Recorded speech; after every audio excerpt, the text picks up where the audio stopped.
الحمد لله نحمده ونستعينه ونستغفره ونؤمن به ونتوكل عليه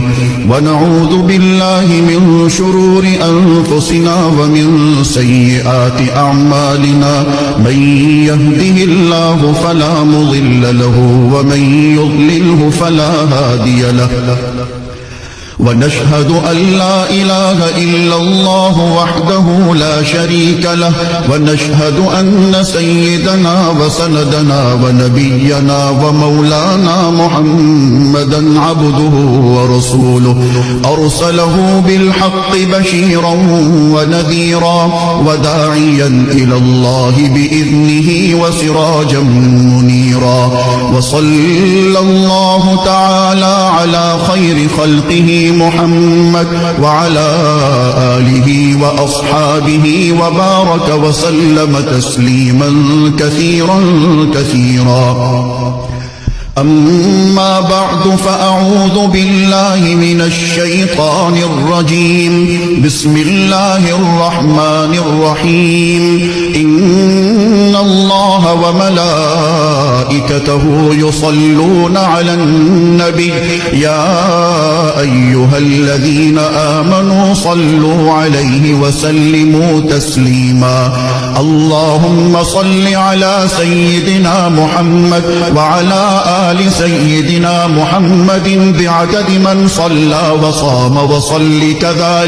وصل كذلك على جميع الأنبياء والمرسلين وعلى الملائكة المقربين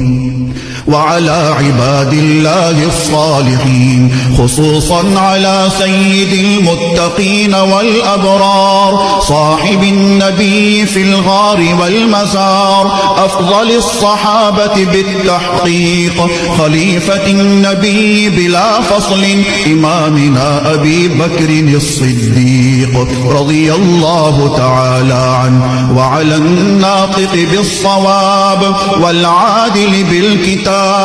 إمامنا بالحق عمر بن الخطاب رضي الله تعالى عنه وعلى صاحب الحياء وناشر القرآن الشهيد للمظلوم حين تلاوة الفرقان عثمان بن عفان رضي الله تعالى عنه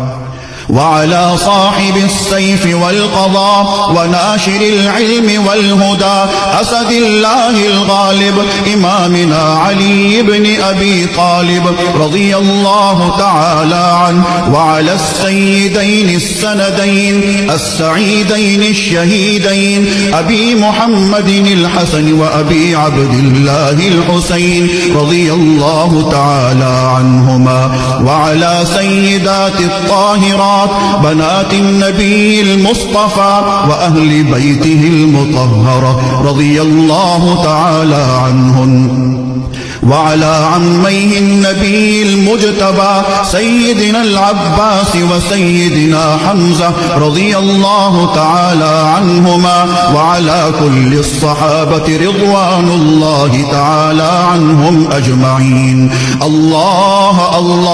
في أصحابي لا تتخذوهم من بعدي غرضا فمن أحبهم فبحبي أحبهم ومن أبغضهم فببغضي أبغضهم